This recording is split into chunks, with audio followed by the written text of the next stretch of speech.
weeks, and then he was kind of up and down last week, and then Connor has the shoulder issue. What do you expect from both of those guys tomorrow? Well, I think with Connor, it's a little bit unpredictable just because we don't know how hurt he really is. They've been very, very guarded regarding that.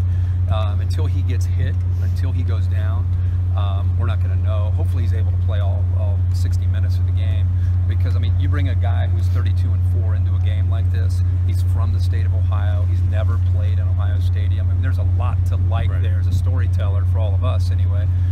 So hopefully he's able to play. And then with JT Barrett, I mean, I think that we called their Rutgers game about 3 weeks ago, and it looked like, okay, they finally kind of righted the ship, and everything seems to be okay with what they're trying to do. Yeah, and then, of course, the mishap and what he got involved in. And then they just kind of slowed down. They've got out of rhythm a little bit. They're very capable. I mean, you look at them on paper and you think this team's going to score 45 every single game they play, but they're just not clicking. You know, they're not getting the ball thrown vertically downfield the way they did with Devin Smith.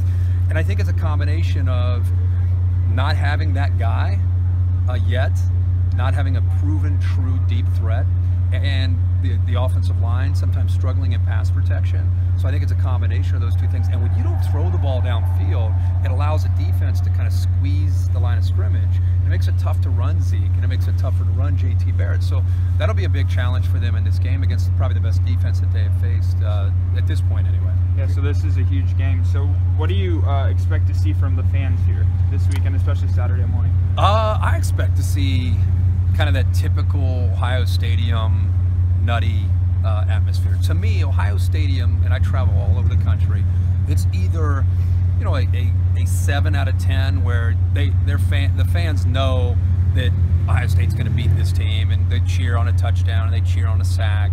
It's kind of a reactive atmosphere. And then you have 1 or 2 games a year where the crowd feels a little threatened, and then it's a kind of a proactive atmosphere. It's where you're creating the sacks or you're creating the interceptions. My guess is, depending on if it rains, it may not be that way, but if it's a decent day, that's the kind of crowd it'll be. And you guys have all been to the games when they're playing Indiana versus being at the game when they play Michigan or a Michigan State. It's going to be one of those atmospheres, which will obviously help Ohio State's defense and their cause.